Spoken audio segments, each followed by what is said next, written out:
ओम शांति। आज 14 दिसंबर 2020 की साकार महावाक्य है। आज बाबा कहते हैं, मीठे बच्चे, तुम्हारे दुख के दिन अब पूरे हुए। तुम अब ऐसी दुनिया में जा रहे हो जहाँ कोई भी अप्राप्त वस्तु नहीं। आज का प्रश्न है, किन दो शब्दों का राज तुम्हारी बुद्धि में होने कारण पुरानी दुनिया से बेहद का वैराग्य रहता है? उत्तर है बाबा का, उतरती कला और चढ़ती कला का राज तुम्हारी बुद्धि में है। तुम जानते हो, आधा कल्प हम उतरते आए, अभी है चढ़ने का समय। बाब आए हैं नरसेनारण बनाने की सत्य नॉलेज देने। हमारे लिए अब कलयुग पूरा हुआ, नई दुनिया में जाना है, इसलिए इससे बेहद का वैराग्य है। आज का गीत है, धीरज धर मनवा, तेरा सुख के दिन आए कि आए। ओम शांति। मीठे मीठे रूहानी बच्चों ने गीत सुना। रूहानी बाप बैठ समझाते हैं, यह एक ही पुरुषोत्तम संगम युग है, जबकि कल्प कल्प बाप आकर रूहानी बच्चों को पढ़ाते हैं, राजयोग सिखलाते हैं। बाप रूहानी बच्चों को कहते हैं, मनवा अर्थात आत्मा, हे आत्मा धीरज धरो। आत्माओं से बात करते हैं। इस शरीर का मालिक आत्मा है। आत्मा कहती है, मैं अविनाशी आत्मा हूँ, यह मेरा शरीर विनाशी है। रूहानी बाप कहते हैं, मैं एक ही बार कल्प के संगम पर आकर तुम बच्चों को धीरज देता हूँ कि अब सुख के दिन आते हैं। अभी तुम दुग्धाम रौरव नरक में हो। सिर्फ तुम नहीं हो, परंतु सारी दुनिया रौरव नरक में है। तुम जो मेरे बच्चे बने हो, रौरव नरक से निकलकर स्वर्ग में चल रहे हो। सतयुग त्रेता द्वापर पास हो गया, कलयुग भी तुम्हारे लिए पास हो गया। तुम्हारे लिए यह पुरुषोत्तम संगम योग है, जबकि तुम तमो प्रधान से सतो प्रधान बनते हो।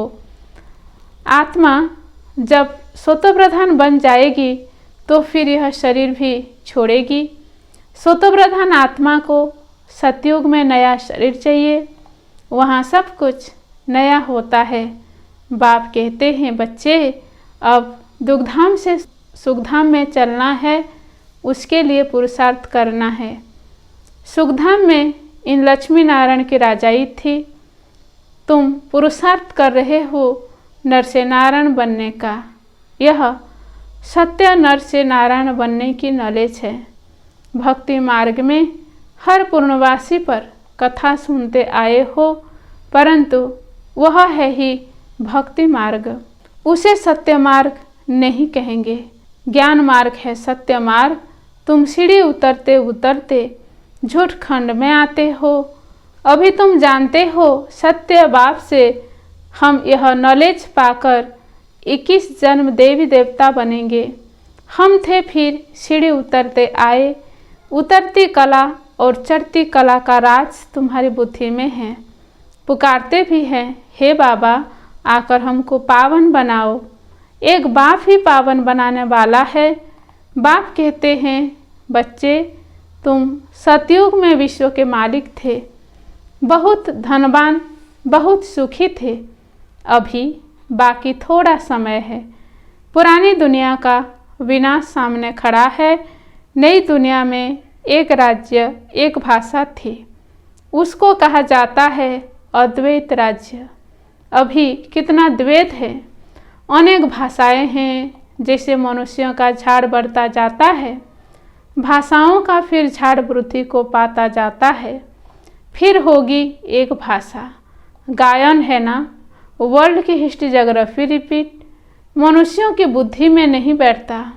बाप ही दुख की पुरानी दुनिया को बदल सुख की नई दुनिया स्थापन करते हैं। लिखा हुआ है, प्रजापिता ब्रह्मा द्वारा डिटिम्स की स्थापना।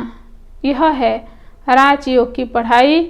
यह ज्ञान जो गीता में लिखा हुआ है, बाप ने जो सम्मुख सुनाया, वह फिर मनुष्यों ने भक्ति मार्ग के लिए बैठ लिखा है। जिससे तुम उतरते आए हो।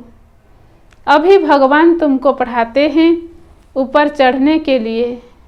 भक्ति को कहा ही जाता है उतरती कला का मार्ग। ज्ञान है चढ़ती कला का मार्ग। यह समझाने में तुम डरो मत।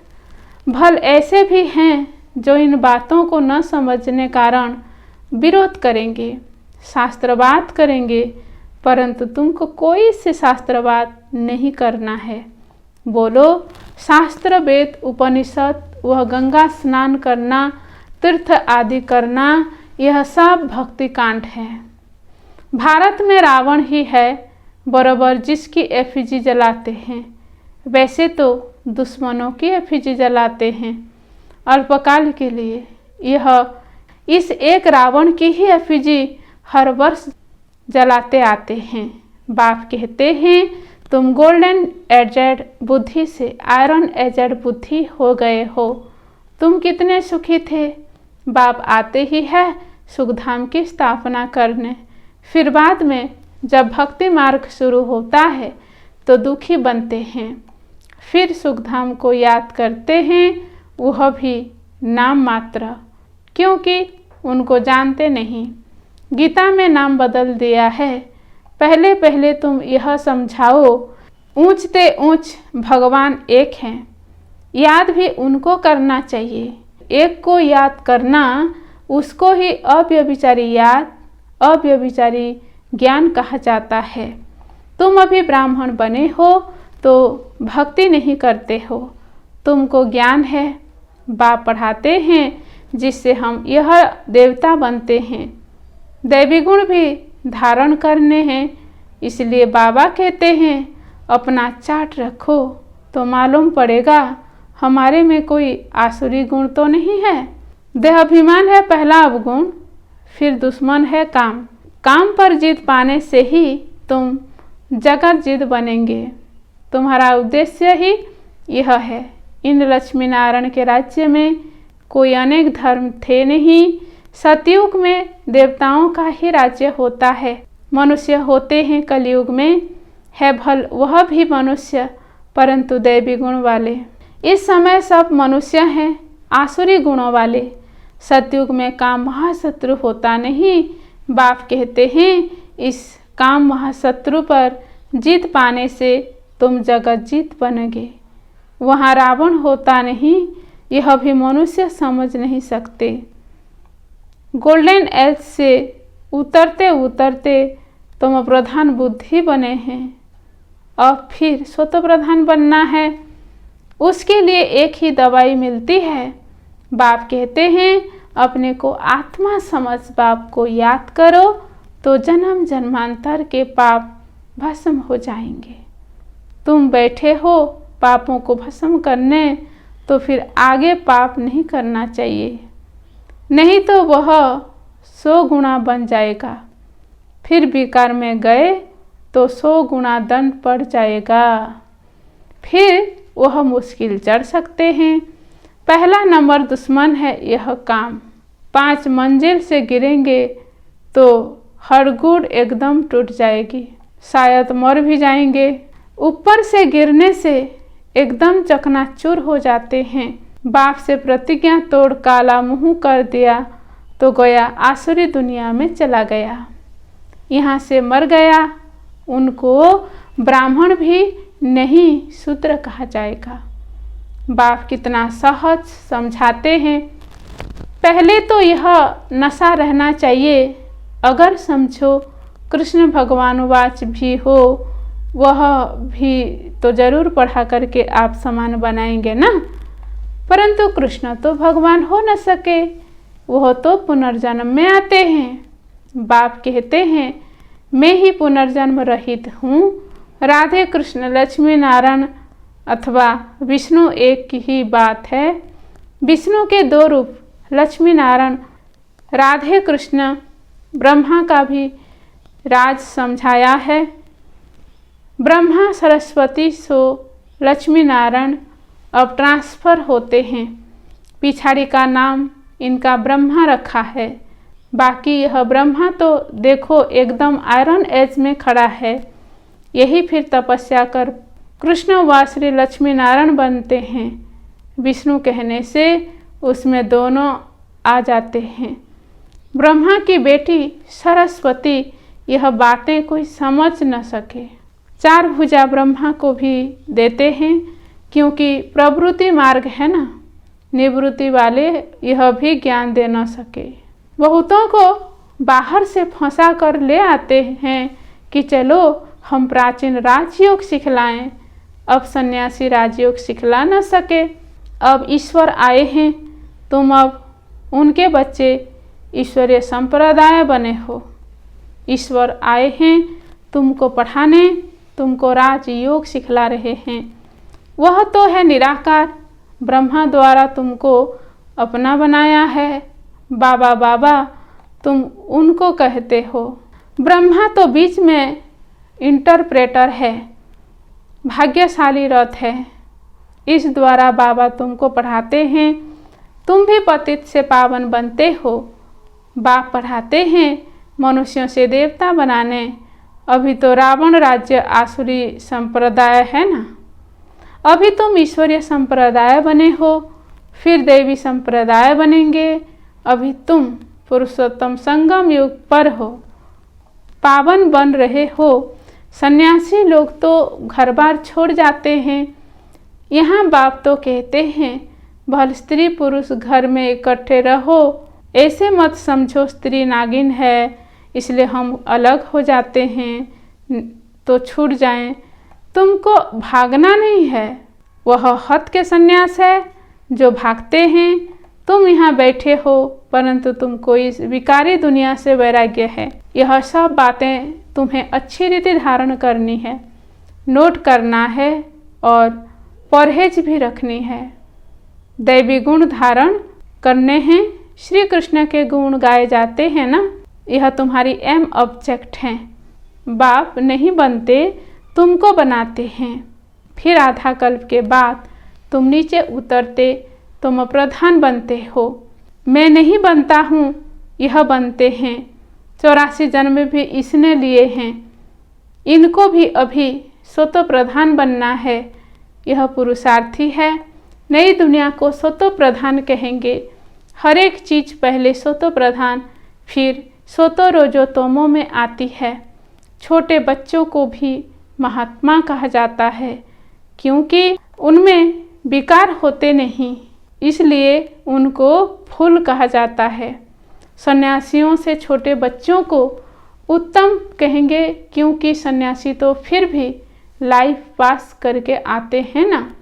5 विकारों का अनुभव किया।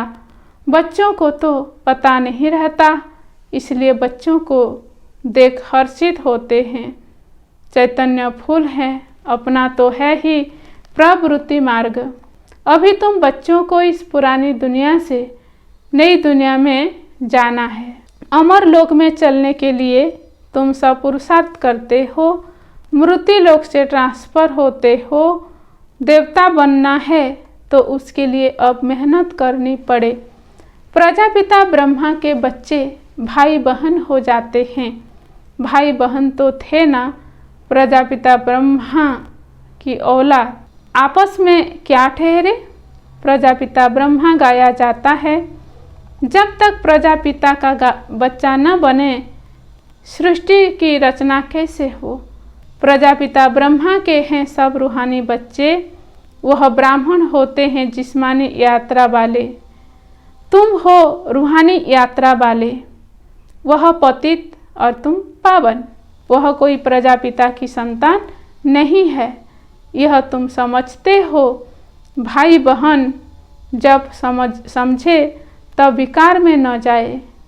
बाप कहते हैं खबरदार रहना, हमारा बच्चा बनकर कोई क्रिमिनल काम नहीं करना, नहीं तो पत्थर बुद्धि बन जाएंगे। इंद्र सभा की कहानी भी है। रुद्र को शूद्र को वहाँ ले आई तो इंद्र सभा में उनकी बदबू आने लगी, तो बोला पतित को यहाँ क्यों लाया है। फिर उनको श्राप दे दिया। वास्तव में इस सभा में भी कोई पतित आ नहीं सकते। भल बाप को बुलाना पड़े वा न पड़े, यह तो अपना ही नुकसान करते हैं। और ही 100 गुना दंड पड़ जाता है। पतित को अलाउ नहीं है, उन्हों के लिए विजिटिंग रूम ठीक है। जब पावन बनने की गारंटी करें, दैवी गुण धारण करें, तब अलाउ हो। दैवी गुण धारण करने में टाइम लगता है। पावन बनने की एक ही प्रतिज्ञा है। यह भी समझाया है देवताओं की और परमात्मा की महिमा अलग अलग है। पतित पावन लिबरेटर गाइड बाप ही है। सब दुखों से लिबरेट कर अपने शांति धाम में ले जाते हैं। शांति धाम, सुख धाम और दुख धाम, यह है चक्र है। अभी दुख धाम को भूल जाना है। शांति धाम से सुख धाम में तो आएंगे, जो नंबरवार पास होंगे वही आते रहेंगे। यह चक्र फिरता रहता है। ढेर की ढेर आत्माएं हैं, सबका पाठ नंबरवार है, जाएंगे भी नंबरवार। उनको कहा जाता है शिव बाबा का शिजरा अथवा रुद्रमाला। नंबरवार जाते हैं, फिर नंबरवार आते हैं। दूसरे धर्म वालों का भी ऐसा होता है। बच्चों को रोज समझाया जाता है, स्कूल में रोज नहीं पढ़ेंगे, मुरली नहीं सुनेंगे तो फिर एब्सेंट हो जाएंगे। पढ़ाई की लिफ्ट तो जरूर चाहिए, नहीं जरूर चाहिए। गॉडली यूनिवर्सिटी में एब्सेंट थोड़े ही होने चाहिए। पढ़ाई कितनी ऊंच है जिससे तुम खुशबूदार के मालिक बनते हो। वहाँ तो अनाज सब फ्री रहता है, पैसा नहीं लगता। अभी तो कितना महंगा है, 100 वर्ष में कितना महंगा हो गया है। वहाँ कोई अप्राप्त वस्तु नहीं होती जिसके लिए मुश्किलात आए। वह है ही सुखधाम। तुम अभी वहाँ के निवासी तुम अभी कहाँ के लिए तैयारी कर रहे हो? तुम बेगर टू प्रिंस बनते हो। साहूकार लोग अपने को बेगर नहीं समझते हैं। अच्छा, मीठे मीठे सिकिलधे बच्चों प्रति माता पिता बाप दादा का याद प्यार और गुड मॉर्निंग। रूहानी बाप का रूहानी बच्चों को नमस्ते। रूहानी बच्चों का भी रूहानी माता पिता बाप दादा को याद प्यार और गुड मॉर्निंग और नमस्ते नमस्ते नमस्ते। धारणा के लिए मुख्य सार है। फर्स्ट पॉइंट, बाप से जो संपूर्ण पावन बनने की प्रतिज्ञा की है उसे तोड़ना नहीं है। बहुत बहुत परहेज रखनी है। अपना चार्ट देखना है, हमारे में कोई अवगुण तो नहीं है। दूसरा पॉइंट, गॉडली यूनिवर्सिटी में कभी भी एब्सेंट नहीं होना है। सुखधाम का मालिक बनने की ऊंची पढ़ाई एक दिन भी मिस नहीं करनी है। मुरली रोज जरूर सुननी है। आज का वरदान है, मनसा वाचा और कर्मणा की पवित्रता में संपूर्ण